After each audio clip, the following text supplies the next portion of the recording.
I don't know if I'm going to be able to finish this today. I'd like to try, but I guess we'll see.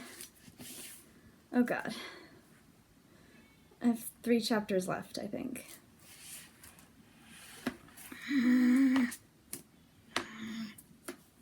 And once again, when I move my forehead, it shifts. It used to just sit sort of in front of my forehead without this pressing in so much, but then I got it fixed and they changed. They like turned it back into a circle because I forgot to tell them not to do that. So I had to reshape the entire thing after they gave it back. And so now it's just weird. Everything's fine. I'm just nervous.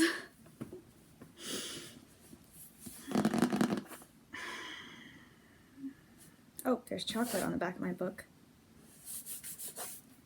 Oops.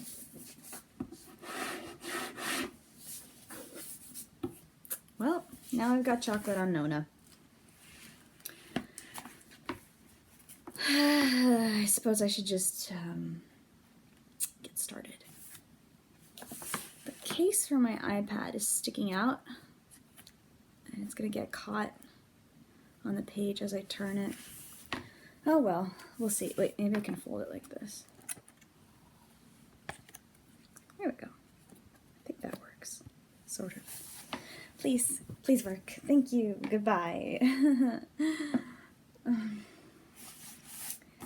Okay, chapter 30. And it's got the tower, or the top of the tower. The tower that we still know nothing about. Or, you know, a bell tower, steeple. A church tower? At least whatever Harrow sees in the river. Okay. When Nona's eyes opened, it was still dark. But then the darkness changed. It thickened, then resolved, then turned gray, then turned transparent. There was a huge roaring pop within her body's ears, and then they weren't in the tunnel at all. They weren't in anything. The space between the windshield and whatever was out there wasn't space at all.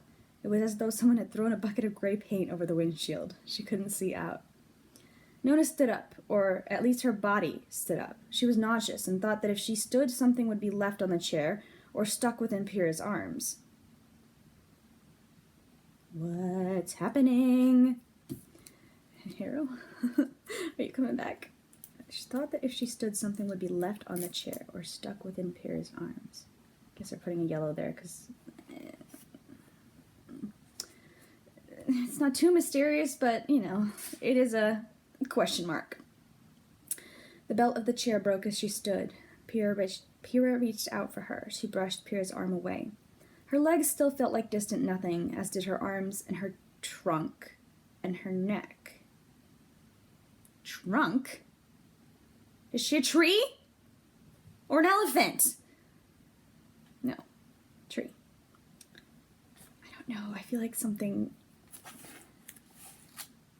Well, we can have 2 tabs right next to each other. It'll just be a little weird.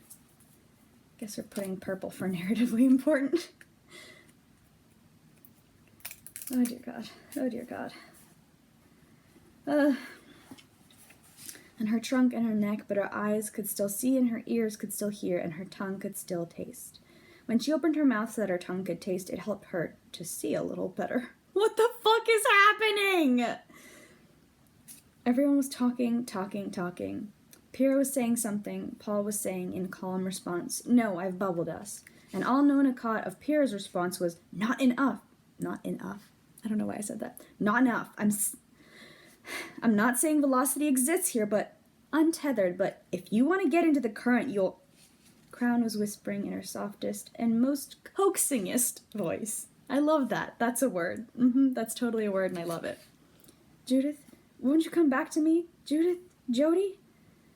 And of course, the captain wasn't saying anything back. Pyrrha swung around to the corpse prince and said, "Kid, you still in there?" And Cariona said scornfully, "It takes more than this." Nobody was speaking to or noticing Nona. until Nona's hand tapped Paul on the shoulder. Paul looked up into her face with a grave play of understanding flashing across Camilla's once familiar features, the unfamiliar eyes with their deep slate dot in the center. The what now? The what? Did Calamity's irises become her pupils? I don't know. Dots, eyes are cool, so this is interesting. Nona took a long time to examine those new eyes and decide what she thought of them. I need to keep reading. Whether she liked the pupil that was the cool gray-brown and the iris of clear and limitless gray. Her mouth said, "I'll take it from here." Paul looked at her one final time, then unbuckled, moved aside, steadied themselves as Nona sat in the chair. It was made for someone longer, and her leg did not reach the accelerator, so Paul extended one leg and pressed down with the foot, and braced against the chair and the side of the console. Nona asked, "Your thing, the outline, won't work. Don't ask me questions." Paul said, "The skin's all that's lying between us and certain death." Nona's eyes dazzled, her body shuddered beneath her. For one of the first times she acknowledged it, she felt the body as something with her, on top of her, but not her. Where did I put... Now that I need it again, I don't have the card. I had the envelope, though, I think. Or a different card. Oh. That's what I use when I color. Okay. On top of her, but not her. Her sense of living outside it. There was a fragile, palpable ecstasy in the body. It was like one of the soft blue jellyfish in the harbor, with all its stings and promises. And now Nona's self, Nona's thoughts, were a hand closing around the jellyfish unbidden, feeling it undulate blindly between the fingers. And the more she felt like fingers, the more she closed down. What? Somewhere in that shimmering space between fingers and palm, she heard a voice, Pyrrha saying, "Kitty, stay with us." So Nona stayed. "Don't say things that are questions but aren't said like a question," she said eventually, letting her voice rush out without thinking about it. "Take it away. Take it. We don't need it. If you ask more questions, I'll want to answer them. Take it away, I said." Paul considered this. "Okay." "Oh, the bubble?" Pyrrha said, "Wait, hang on!" But Paul had already obeyed. Nona felt it, the pop. The gray flapped and peeled away from the windscreen. Pale light poppled in. I like that. And the whole windshield exploded into vision. Before them was water, and the megatruck drove along its surface. There was limitless nothing above its surface, something that wanted to look like a night sky, maybe, or a purpling storm with winking lights like stars or lightning. "That is pretty!" And it stretched without relief over and above the water. Dirty gouts of foam were being spun up by the megatruck's tires and undercarriage as it sped along on top of the water, and that obscured the space in the water and everything, until Nona heaved herself forward on the wheel and spun it hand over hand. It was good to let her hands do things. They knew how to do things she did not know how to do. That raised a huge cloud of foam. The megatruck lurched to one side, and everyone was holding on to things, and everything that hadn't been secured tumbled to the other side of the cabin. Yells echoed softly through the door behind them. Paul, light on Cam's feet, reached forward over Nona's shoulder, and the windscreen. My brain was like, "What's a windscreen wiper? It's a windshield wiper." And the windscreen wipers started a huge scree across the windshield. Pyrrha said, "This is impossible. We should be flayed alive." And Paul said, "Yeah." Nona tried to explain. "The water doesn't want to touch us, that's all." Crown was saying urgently, "Judith, stop, come back." And Nona vaguely heard unbuckling, and then shadows fell over her, people standing behind her seat. Lots of people had crowded around behind her now. Nona wasn't sure she liked it. Pyrrha sucked in her breath, and she said, "What the fuck is that? The tower? Are they seeing the tower?" "Told you so," said Kiriona Gaia. "Wait, they set up shop in the river?" Like, literally in the river? I mean, he is a necromancer god, but, what? As the megatruck spun around, the wide, rippling gray waters resolved into something totally different. There was a big structure standing up out of the river. The water that was the river, after all. A tall, cold cylinder of what was unmistakably stone. The waters parted around it, and each bulgy wave slammed into it as though trying to bring it down, but it was as hard and inexorable and real as the water, and the skies seemed faint and fantastic. Did I skip something? No. Nona thought it looked like something out of a picture book and held on to that thought, that middle-of-the-brain thought. There was a thought above and below that she knew what it was, but the moment she looked at either thought, she'd lose the game. The captain's voice was like old teeth. He left them too long. You left them too long, my salt thing. Left what? You are here, said Nona, finding talking was hard, that her voice sounded drowsy in her ears. Okay, good. The water really won't touch us. I was worried about our back end. Paul and Pyrrha flinched hard away from that voice, dived to the other side of the cabin, wheeling away as though struck. Oh, is she talking Resurrection Beast again? This meant that there wasn't a foot on the accelerator, and Nona had to slither down in her chair until she was pretty well staring at the top of the windshield just to keep the megatruck going. A recorded voice said, "Auto acceleration enabled," and a little bell made a nice little tinkle, so she slithered back up and left it. The tower was so big. As the megatruck approached, she began to realize how big. As big and as broad and as tall as any crane or building in the city. Stretching higher than their building at home, even. Yeah, I'm putting a yellow there for, he left them too long. He left who? The beasts?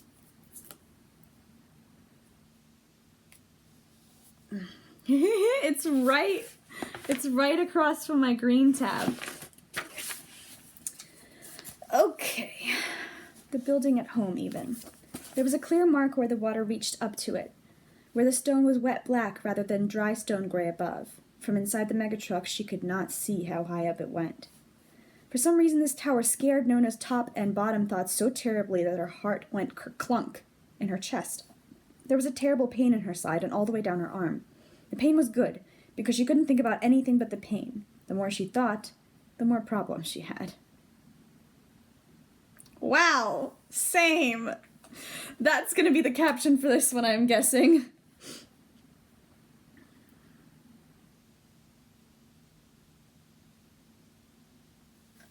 Cool. "The hole," said the captain. "The hole in the road. The hole, the hole, the hole." Crown was saying something, scrabbling against the back of Nona's chair, scrabbling. Pyrrha and Paul were collapsed on the floor. Nona knew that skidding across the surface of the water was no good, so she looked for one of the big cresting waves. And with the auto accelerator dinging in her ears, she plowed the megatruck directly into the water. The river swallowed them up. It felt very heavy. The truck's wheels spun against nothing. The truck groaned horribly from the pressure, creaking like Nona's hurting heart, and they sank like a stone. The cabin darkened as they sank. The windshield wipers bowed and sagged away from the windshield and then were suddenly ripped off, sucked into the current. And a soft, white, starry crack appeared at the edge of the glass. Nona slithered again, fumbling for the accelerator with her foot, but she couldn't take her hands off the wheel. She was exhausted. She did not want to drive any more. Seeing the tower had taken the fight out of her top and her bottom, and now out of her middle, too. She looked down the side of the chair, and there was Paul struggling across the floor and shaking blood out of Camilla's right ear. Paul, face calm and even, and only a little cross-eyed. Paul reached out to put one hand on the dirty accelerator and looked up at her, not beseeching, only waiting. "Can you get us to the 9th house?" they said. There was another awful shriek of metal somewhere in the back of the megatruck. The windshield darkened all the time. The water was turbid and filthy, and the air in the cabin was getting weirdly chill. Lots of people were yelling. She could hear Pyrrha in the background, Crown struggling with the captain. "Yes," said Nona, but? How could she say that she was so tired, that whatever was going on in her chest was so incredibly urgent that if she closed her eyes and let it happen, she could probably die right there, right then? How to say that she wanted to go as Nona, with all her thoughts and feelings being Nona feelings, which might only be about 6 months old and therefore not very good, but were still her own? What could she do with the little selfish thought that now Camilla and Calamities were gone, even if they left behind Paul? Which was probably quite nice of them. And Pyrrha was broken somehow. It was hard to want to live, hard to want everyone else to live, even lovely Crown. The captain was gone, forever probably, and it didn't matter about the corpse prince, who was dead already and therefore used to it. Nona swallowed. She let her eyelids nearly touch, which would have been the end. "But maybe we shouldn't," she said, holding the eyelids to that little slit, watching the on-screen scribbles flash urgently on the truck glass, watching the widening white crack, watching the river water pound itself into the place where it wanted to be, even if the river itself didn't. "If we end here, it'll be just like a bad dream, won't it? And maybe we'll wake up somewhere else. I know we won't, she explained, but we don't have to know that. Maybe if we all go, it'll be quick. Paul looked at her. I need this. Paul looked at her with those dark gray-brown pupils widening slightly. Nona, they said, Noodle's in the back. The middle thoughts surged. The slit widened all the way. Oh my God, she said in a panic, I forgot about Noodle. The windshield cracked all the way down the middle. Paul lent their full weight on the accelerator. Nona drove the truck home. I love that. I forgot about Noodle. Oh, God. Guess we're gonna put a blue in the sad Nona thoughts.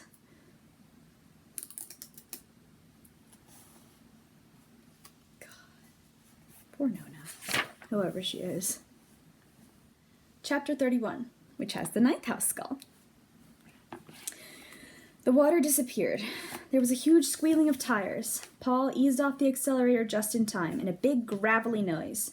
Noise? Why did I say it like that? Noise as the tires, going from water to pressure to nothing, to a big field of gritty stone, spun the stone in all directions. The windshield cracked all the way through, and the truck bounced once, and a whole stream of red text blinked up on the screen overlay. But the light that came through the windshield wasn't gray light, and in fact it wasn't bright at all. It was a thin electric yellow light that did very little to pierce the darkness. The megatruck horn honked itself, and Nona was only aware of the sound, its echo, the blaring wail. Then she became aware of something else, an insistent tugging at top thought, bottom thought, and middle thought. I'm thinking middle thought is Nona. But for some reason I feel like bottom thought is Harrow. Top thought is Alexa? Alexa!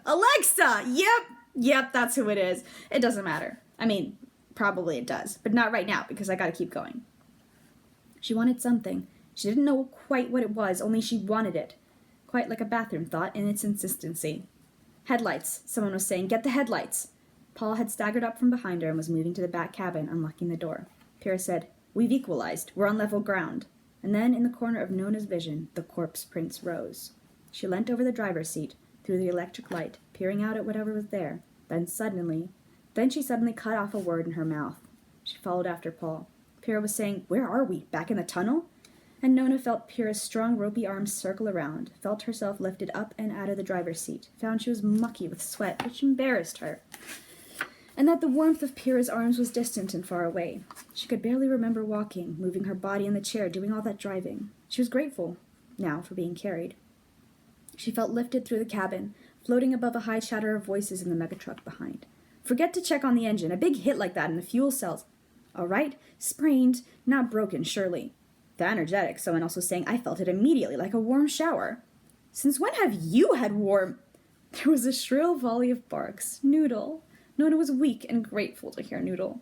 There was a big release sound, a metal sliding door, and 1, 2, heave, followed by a great metal clashing. Nona struggled to sit up in Pyrrha's arms and open her eyes, and she saw the blackness at the other side of the door, and heard the sizzling, steaming sound as water boiled off the sides of the megatruck, and felt a blast of Arctic air. Black, cold, dust-smelling air, the blackest and coldest she had ever felt in her life. The prince strode down the platform. He stood on the gravel, haloed in the underlights from the wheezing megatruck, and she said, Home, sweet home. Pyrrha clattered her way down the platform. Nona looked up. They were standing at the bottom of some enormous rocky shaft. There was a tiny square of light way up top, as though they were standing at the bottom of a hole. All the steam was boiling off the truck upward. There was a soup of white cloudy stuff, and then a navy expanse of night. Why am I a ghost again? Sorry. And then a navy expanse of night, of space. She knew she should feel cold, as her body was feeling cold, but it was more of a memory of a sensation than sensation itself. Paul trotted up alongside Pyrrha and stared at the filigreed black back of the standing gazing prince and said, Gideon, where are we? Top tier, Shuttlefield, said the corpse prince, smack bang in the middle. Nona, said Paul, well done. Nona did not feel as though she had done anything warranting a well done. She had just driven the truck and she nearly gave up on that. She said drearily, "I didn't do it on purpose." Pierre said, "No lictor could have taken us here that precisely. I'm not sure John could manage it. Then again, I'm not sure of John. Period. Gideon and I couldn't have. Though for one thing, this field wasn't around in my day. He used to land at the installation they made the prison out of and go down from there in the elevator. What the hell was that in the river? That wasn't number 7. Prince Kirionagaya had walked several steps away from them into the darkness and now seemed to float in the gloom, ghost-like in her pure white clothes. She had drawn her sword and she didn't turn around. "Quiet," she said. Noodle ignored her totally. Inside the truck he was doing the regular bark, bark, bark of a dog alerted to a nearby threat. Everyone else obediently stayed silent for a few seconds. "I don't hear anything," said Pierre neutrally. "Nor I," said Paul. Kiriona made a noise that sounded almost amused and said, "Fine, I'm going. Keep up or you're probably dead." Then she crunched away over the gravel and dwindled out of sight. Pierre and Paul exchanged glances. Paul scrambled back up the ramp of the truck and said something to the people inside. There was a short discussion. Nona's hearing had gone very fuzzy and she couldn't make out any words, but no one was shouting. And then Paul dropped back down and the ramp began to scrape upward into its housing. Pierre adjusted her grip on Nona's body, shifting her weight, and then set off with Paul in the direction the corpse prince had gone. "No Pash?" asked Pierre. "She has to stay with Aim," said Paul, "and Aim got knocked around in the crash. They'll be fine." "Honestly, I was hoping for another gun," said Pierre. "How are the 6 doing? Is Juno?" "We're out of the beast's radius. There's enough energy to go around.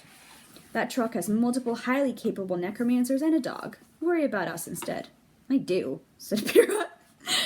They walked for a long time. Nona felt like she wanted to sleep, but she was very frightened of sleeping. Somewhere in her spine was that same weird, insistent urge or twinge. She noticed vaguely that Paul and Pierre weren't talking to her anymore. They weren't talking to each other either, just trudging steadily on through the darkness. Once upon a time, Pierre would have jollied her along, made bad jokes, or said things like, "All right, kitty, another minute, and then you're carrying me." Now it was almost like they didn't think Nona was awake, even though her eyes were open. The only time anyone spoke during the journey was when Pierre suddenly said, "Fucking dark in here." "Yes," said Paul, as if this was something intriguing that Pierre had been clever to notice. Ninth house ambiance, you reckon? No. Someone should have told Anastasia that a string of fairy lights wouldn't have gone amiss. They could shape them like little skulls. Stay on brand. Then again, she always said the skull was the least interesting bone.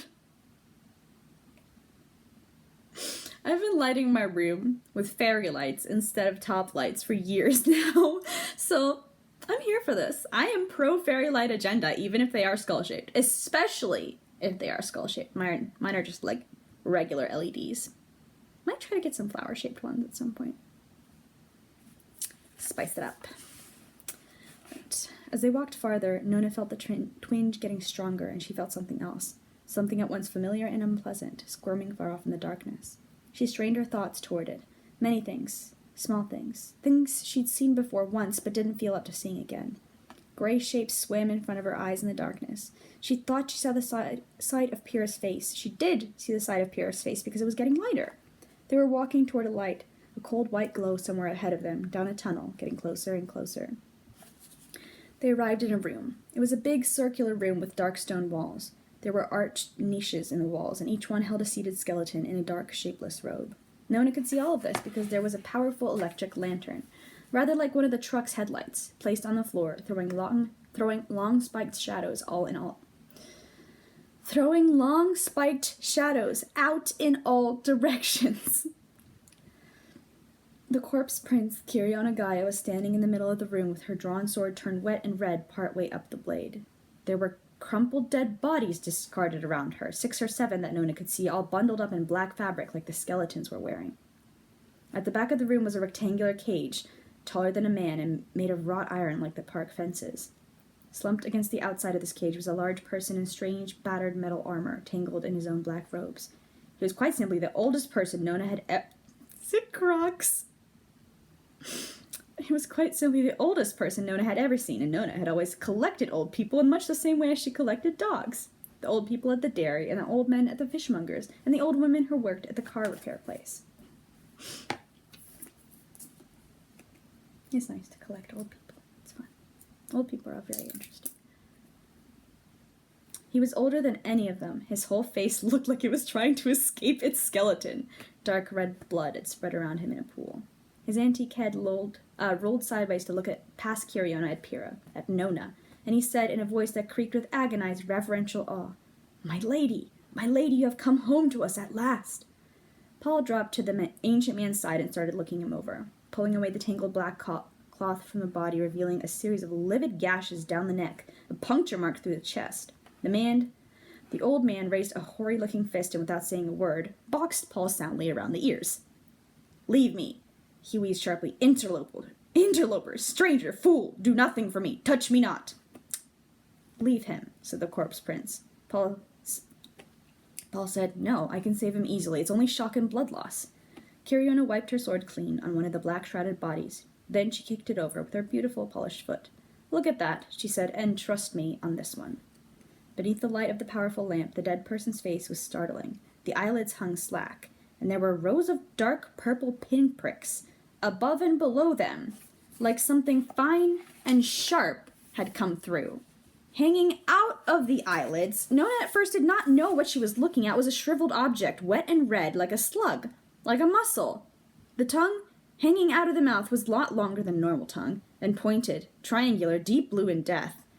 For some reason, the sight started a shudder at Nona's feet that carried on all the way up to the top of her head. The awful pain tightened in her chest and nearly shuddered her out of her body. The back of her neck itched so badly it felt as though it were bleeding. "What the fuck is happening?" Pyrrha said a word so terrible under her breath that it startled Nona back into the middle ground of her thoughts. She rebuked Pyrrha, and then, "No, I'm sorry, you're allowed to say whatever you like at this point." Oh, sorry, that's Nona. That was my Pyrrha voice. My bad! Pyrrha, and then, "No, I'm sorry, you're allowed to say whatever you like at this point." Paul was crouched, staring thoughtfully. Gosh, it's hurting my arm to hold the envelope like this. Let's try the other one. Paul was crouched, staring thoughtfully at the dead, empty-eyed face in a way that would have been strange for either Palamedes or Camilla. Nona thought Camilla would have looked with eyes like stone and given away nothing, and that Palamedes would have reached out to touch. Paul did not reach out to touch, and Paul looked as though it were interesting. The corpse prince said tightly, "They shouldn't be here. We would have gotten word if they were back in the home system." Are those heralds? What? "They're confined to Antioch. He said they'd only be on Antioch. God damn it, he said!" Paul said, "Gideon, I've seen this before. My memory's split. Where?" "Silas Octokizaron's poor bastard cavalier," said Kiriona. "Call him Ashed.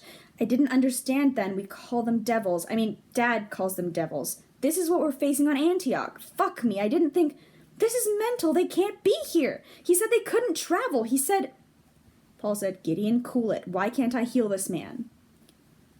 "Like this I am undesirable to them," croaked the figure. "They bit him," said the corpse prince, as though nobody had spoken. "I mean, they hit him. They don't have to bite. It's revenant magic. They're waiting for him to die so they don't have to work so hard. Heal him up now, and they'll still ride that wound all the way into his hideous old body, and I'll get to kill him myself." Okay, we're putting another yellow tab, because, I did not understand what happened to Colum. I just assumed he got possessed by something from the river, because his body, because his soul wasn't in there. Does this have to do with what Judith was saying? Come on, let me just put this tab here, please. Thank you. Okay, where's the last yellow? Why is this one sticking so far out? Too far out.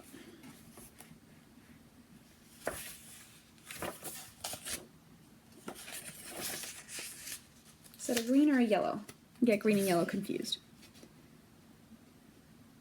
Oh, wait. I went too far. I went too far back.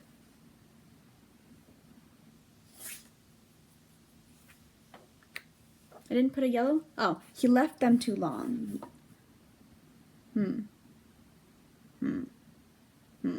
left them too long and they escaped? I still don't really understand if Antioch, what's Antioch? Is it a planet? Is it a station? Okay. The ancient old man turned his single, roomy, hateful eye to the corpse prince. I would that you'd been carried back here on a stretcher, he said. I would that you were stretched out before me, dead in the rudeness of you. Your niche is ready, Gideon Nab, and now I cannot clasp the joy of laying you within it. He coughed fretfully, batted another metal-fisted hand at Paul, who had instinctively surged forward, and he said, Look at you, you cock-o'-the-walk, you filigree piglet, you scum, a white sepulchre, ninth blood on your foreign sword. Nona was distracted from her lazy enjoyment of the word piglet by a flicker in the dark archway, the one from which they just emerged. She felt again that strange sense of the familiar made awful, like coming back to your own bed, and finding it covered in stains and slimes that hadn't been there when you left it. She clutched feebly at Pyrrha's forearm. There's more, she said, more, outside. Pyrrha's muscles tensed. Paul and Kiriona both looked back at the archway. Something moved deep in the shadows. Thanks, Kitty, said Pyrrha. Nav, let's get the cage open and head down. Sorry, Gramps, we're on a clock. What's in the cage? Who's in the cage? What's happening? Paul crossed to the metal cage and started fiddling with a sort of heavy latch mechanism on the front. Kiriona hovered, sword still in her hand, staring at the archway. Nav, come on, said Pyrrha sharply. Any kid in the cohort knows the mission comes first. Or did you get that uniform out of the dress-up box? Kiriona rounded on Pyrrha, her gold eyes cold and haughty, but instead of saying anything, she shoved her sword back into its scabbard and moved to the cage as well. Paul had freed the latch and was hauling back the barred gate with an echoing clatter. Inside was a bare and empty metal box, a bit smaller than their old bathroom back in the apartment. Once the gate was partly open, Paul and Kiriona set about dragging the dying old man into the box. To protect him? I have no idea what's happening right now. This was a messy and difficult process. Not only did he leave a great smeared slick of blood behind him, but he kept coughing, flailing his arms, and calling them both dunghill pups in need of a sound whipping, and other things that were clearly not meant to be kind. Nona felt bad. Not only could she not help, but she was keeping Pyrrha from helping. She risked a glance back at the archway. There was a figure there, dark robes topped by a pale face, not moving forward, but swaying slightly on the spot. It looked as if it were watching them. Its eyes writhed. I don't like that. Paul positioned the old man against the back wall of the metal box, then snatched the lamp. Kiriona retrieved a sword that had been left lying in the blood nearby, brought it in, and dropped it unceremoniously in the man's lap. Then Pyrrha carried Nona into the box, and Kiriona heaved the gate shut with a clash. 2 more figures had appeared in the archway, flanking the first. Hope we've still got power, Paul said. The breaker, said Kiriona. Big switch there on the wall. Ought to work unless they've killed it from below. Paul yanked the handle she had pointed at. A small glass bump above the handle lit up with a sickly red glow. There was a heavy mechanical clonk. The floor jolted, and the stone floor started to rise up the side of the bars. Blood trickled over its edge and dripped down, a few drops spattering on the metal tiles. The floor went higher and higher until it closed off the window of bright light from above, and they were all in darkness except for the faint redness from the indicator bulb. The old man's breathing rasped and labored, and machinery rumbled somewhere over their heads. I thought they'd be going down. There was a low whirring moan and a rush of freezing cold air. At first Nona thought she would never see again. Then she found her eyes adjusting after all. Please, sir, Paul was saying patiently. He had crouched back next to the old man in the blood. If you stop trying to hit me, I can at least do something for the pain. The marshal loves pain, said Kiriona. She was staring fixedly at the red bulb. The old man gurgled. Seneschal, you fool. Oh, congrats. I forgot Nona Gesimus left you in charge, said Kiriona. Where's Aglamine? Dead, the Seneschal said. Kiriona became very still. The Seneschal wheezed with relish at her expression. Even in the darkness, Nona could still tell, and surprised herself by saying to Kiriona, He's lying. Dead, as far as I care, he amended. She went on ahead to the monument. Nav, talk to me, said Pyrrha. Antioch, you've been fighting these things? How long? Fuck knows, said Kiriona, highly distracted. 3, 4 months? Took us a while to work out what they even were. I don't know yet what they are. Thought they only had a weird disease. And how long have they been on the 9th? This was addressed to the Seneschal. A night, a day, said the rasping old man. You hold the reverend daughter, so I must answer. Oh, crux. We shut them away, locked some of them inside their cells. They riot, their touch consumes, they hunger for the youngest of us. Boy, are they out of luck, said the corpse prince sotto voce. Their bodies twist, they do not know how to use their bodies, Crux rasped. Why is it suddenly Crux? How does she know his name now? as though Kiriona had not spoken. Some of them are dead walking. Those are the weaker kind. Sisters Lacrimorta and Asamorta plied the art to some effect. The constructs were safe. Fleshed corpses they took, but the bones they wanted none of. Paul said, "How many are like this?" "Too many." "Can I get too many in numbers?" "Over 200. Full 40 lie dead at the bottom of the tiers where they were pushed in the first hour. It was all we could do to secure the tier. More have died. The marshal reckoned we lost a full 100 already. And," added the old man sourly, "now those 7 above are added to the bier by my own blade and the striplings." "Those were dead already," Kiriona interrupted. "The dead ones move differently. You realize the ones you shoved off the tier probably just got back up again?" "Can the living ones be cured?" asked Paul. "You can't cure this," said the prince. "It's spirit shit, possession. You can ward people so they don't get grabbed, if you're really good, but otherwise chop them up and burn the bits. That's the cure. Civilian or Edenite or house, it makes no difference." I love that we're suddenly introduced to a whole new, conflict. The resurrection beasts weren't enough. There was another great jolt that shook the metal box. The seneschal grunted. Nona realized they were no longer moving downward. "Moving downward? I thought they were going up! What's happening?" The floor went higher. Okay. I'm sorry. Reading comprehension going down, as I said. The cage doors opened to a floor of more cages, like the world's strangest zoo. Machines of a kind Nona had never seen, nothing like the nice normal machines back home. Enormous edifices gated behind iron bars, as though someone were afraid they would get out. They all droned away. Their bars had been strung with long streamers of black cloth that seemed so old and tattered and frail that they might dissolve if you breathed on them. Pierre murmured, "God, this place has gone downhill." But thankfully only Nona heard it. The dying old man rasped, "We barricaded behind the Anastasian. Sister Canis and Deacon Davith were there. Why had they abrogated their duty?" "Crux, relax." "Holy shit, Sister Canis is still alive?" said Kiriona, startled. "She used to oversee me on OS duty. If you're using Sister Canis as a last line of the defense... If you're using Sister Canis as a last line of defense, how bad off are you? Sister Canis, you cancerous gosling, you bloodied slime, has what you have always lacked," burbled Crux wetly. "Faith and loyalty." "Probably, but I have what Sister Canis always lacked, which is knees that work," said Kiriona. Oh, I love it. The old man ignored this. "Nobody down here was touched. Nobody down here was taken. Canis and Davith should remain. This is our place of safety. It has never been breached," he added with a look that said he thought the assembled and unlovely throng in front of him were in danger of counting as a breach. Pyrrha said, "Well, the chambers down through the main artery ought to hold up. There's that long tunnel with the blast doors on either side." This seemed to fox Crux. "Who are you, foreigner, that you know the mysteries of the Anastasian?" "I was here before it was the Anastasian," said Pyrrha absently. "Painted a nursery, mint green. Look, if your watchers aren't here, they've pulled back behind whatever bay leaves set up. Let's keep moving." "How are we going to move?" But Paul had already gone to the old man, lying bloodied on the bottom of the platform.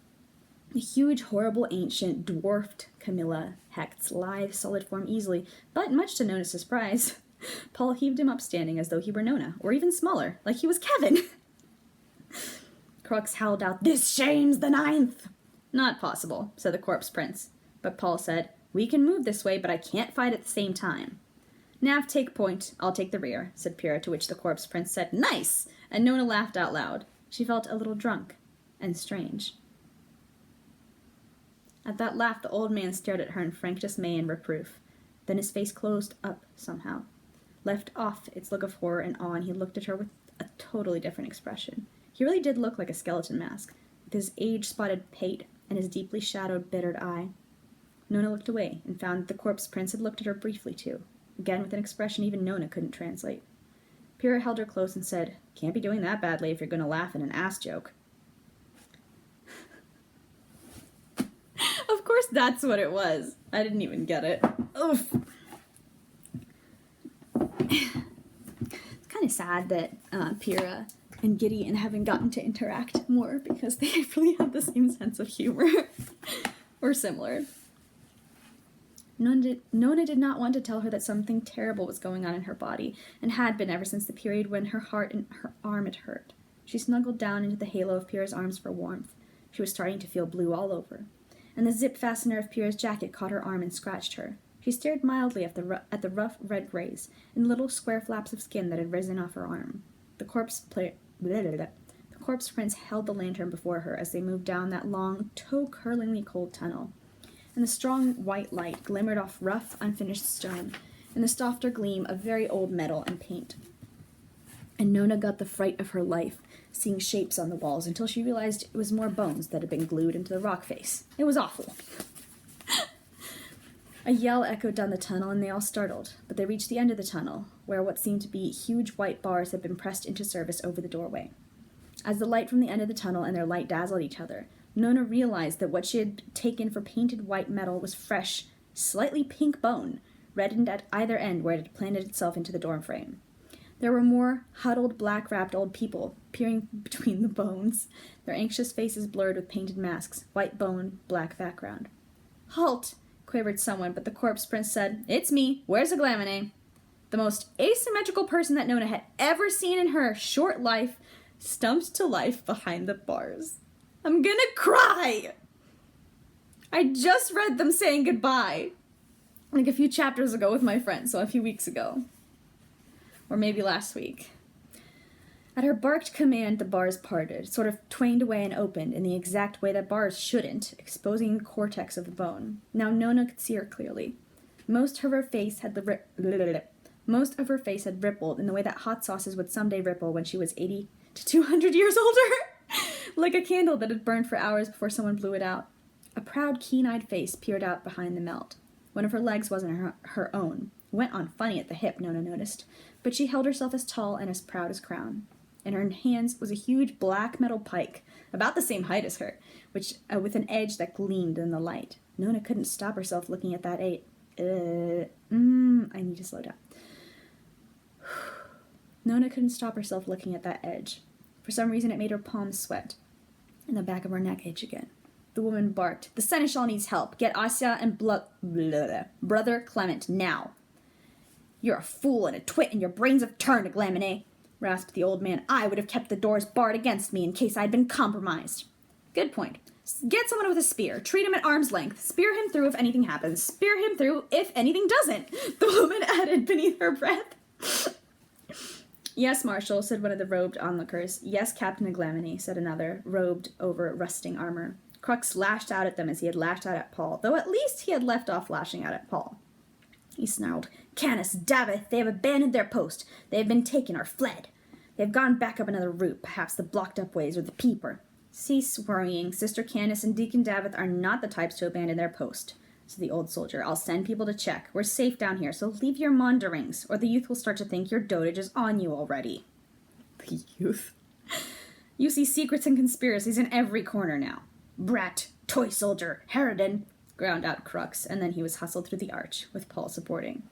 The old soldier they called Aglamine watched him go, with her face caught up in some worry. "He's too old to walk that one off," she muttered to herself. But then she shook herself back to the situation at hand and looked critically at Pyrrha. Her gaze swept over Nona, her gaze fixed briefly on the corpse prince, then back to Nona. "I have never seen this many nuns before," said the corpse prince, who didn't sound excited about it. Aglamine said, "Sister Berta, hold," and passed the pike on to a rather gloomy-looking girl who looked not much older than Honesty. Berta could barely hold the thing, and someone else came up to help her struggle with it.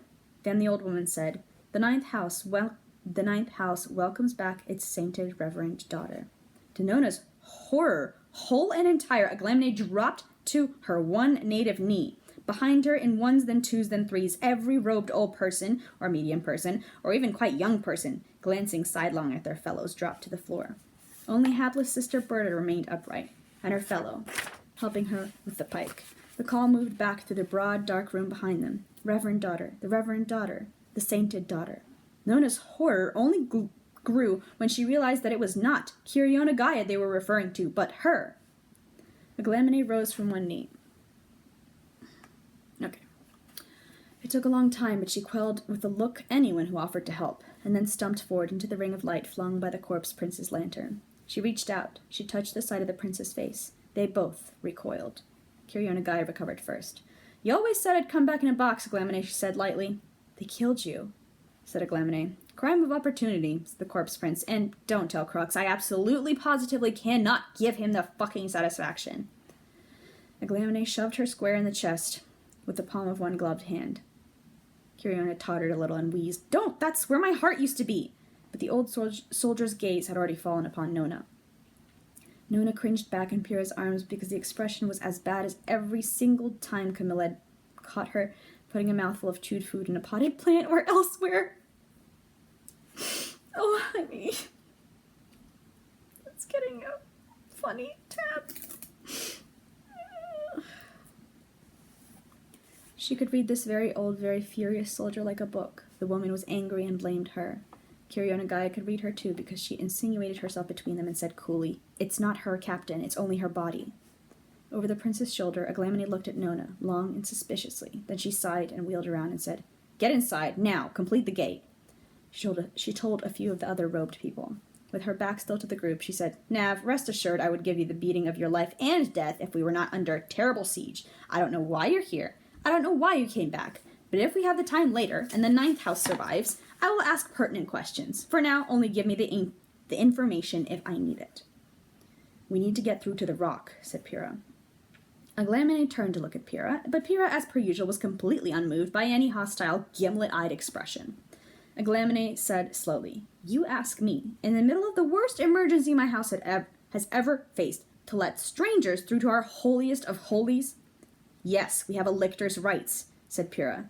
The old soldier's sharpened, face alight with something that Nona could tell wasn't hope, but was in the same room, at least the same building. I love that. I love that. She looked at Pyrrha. She looked over Pyrrha again. Pyrrha, in her ordinary jacket, and her ordinary clothes, with her very ordinary guns, and her extraordinary scruff on her jaw, and she said dubiously, Your Grace? I said a lictor's rights, not a lictor's prowess, sir. Captain? Marshal, Aglamine corrected, but I ranked captain before discharge. Territorials? Strike force for my sins. You look too sensible for a brandishment, baby, said Pyrrha, her most winning smile in her voice, and the old soldier made a noise that was a second cousin to a laugh. There's a term I haven't heard since I was a child. Then Aglamine bristled, as though she had dropped her guard too far, and said, Can you save us or not? If you let us through the rock, maybe. If you let us through to the rock, maybe. But where's the reverend daughter? Who have we taken as saint and lictor? Why the tomb? Who have we taken? Oh. There was no smile in Pyrrha's voice now. In fact, she sounded a lot like we suffer, with her best radio voice on. Captain, perhaps you'll understand me if I tell you this is a matter of the Emperor's intelligence. But this just made Aglamine laugh again, not with a bit of humor in it. Ha! Don't come over all intelligence agent with me! You young fool. The Bureau's not welcome in the House of the Ninth. Last one we had 30 years back. We dropped off 11 hours from the prison with 10 hours worth of air and told him to hurry up. Aglamine looked at Nona. Nona felt unhappy again, hot in her skin. Hot in her cheeks and under her shirt. The old soldier looked at her critically, like a stranger, and added, Take her in, get her to a healer, slowly, and warm her through. She's taking a chill. Nona doesn't chill, said Pyrrha, but she shifted Nona around in her arms, and in a slightly different voice said, Fuck me, Nona, you are cold. Before Nona could protest that in fact she felt quite warm now, too warm for her jacket, Pyrrha moved into the depths of the room. It was a long oblong, and resembled nothing so much as a graveyard, for rusting swords and things. Rocky niches carved into the walls were filled with old, tarnished rubbish, and long, fearsome slabs of rock. Only there were robed people of all kinds perching on top of them, which gave them a kind of picnic aspect. Dim overhead lights hung in cages just like the machines of before, and bright lamps, no candlelight, though Nona could see branches of old dribbly candles with black tapers and horrible brownish tallow, made weird shadows of everyone. Pyrrha shouldered her through surprised skeleton faces and surprised skeleton people. I love that. Okay, I guess we're putting an orange there. Gotta laugh or you're gonna cry. I mean, I'm gonna do both, obviously. But, oh, come on. Nona was deeply horrified to see actual walk-around skeletons mixed in with the crowd, when she had mistaken them in the dark for people who were very thin. When they turned around, they were skulls with pinprick red lights dancing in the hollows of their eye sockets. She was fascinated, horribly so, but had no time to be.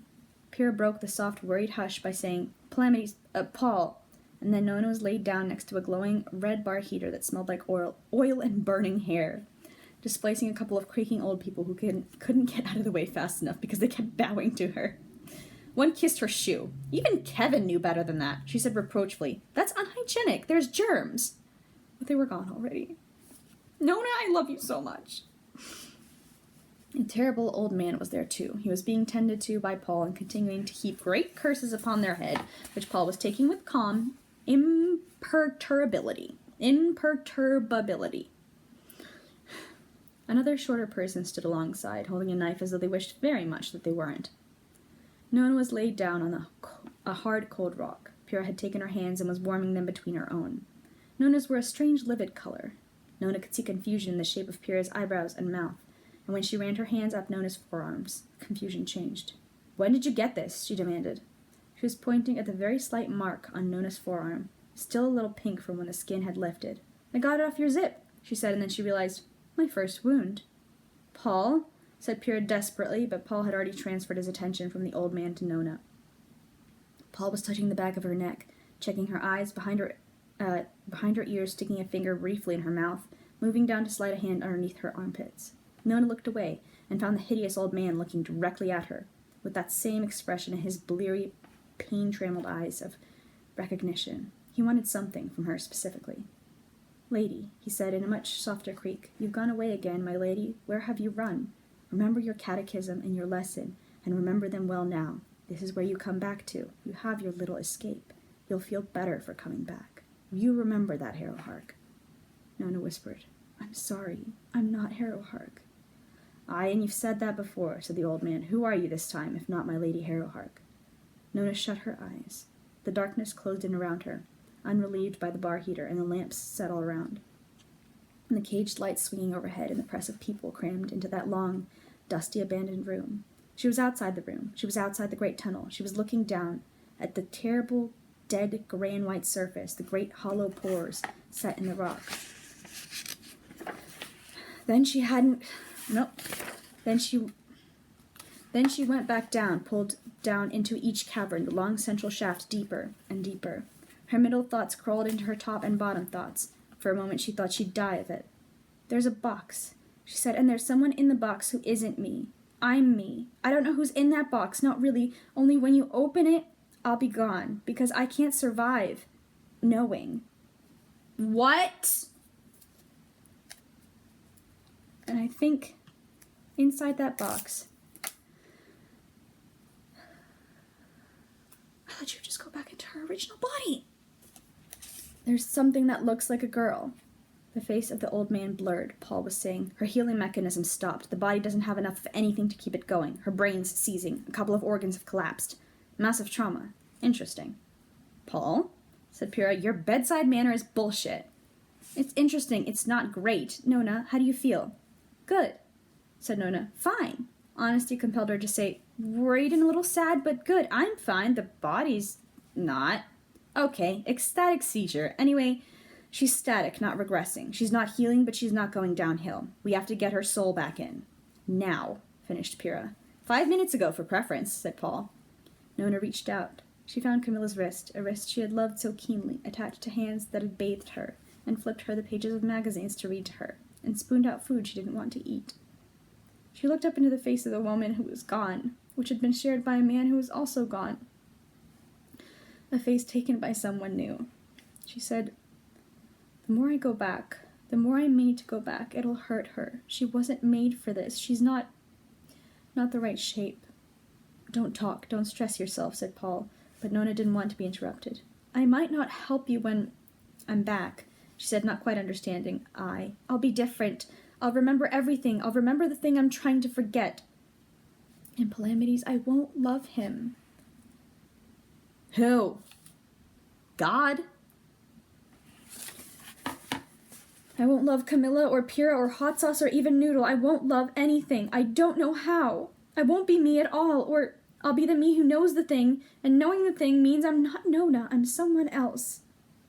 Paul, practical, clasped one of her hands between them and used the other to rub a rough section of black frieze over her sides to try to warm her up.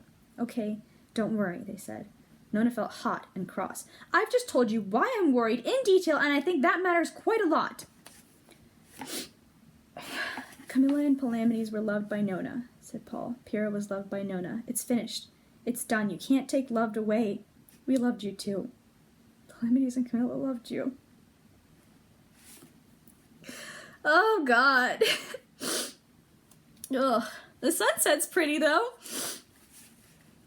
Pyrrha was there, too, floating into view above Nona's head in the darkness. Her mouth was set in that unmistakable Nita cigarette shape.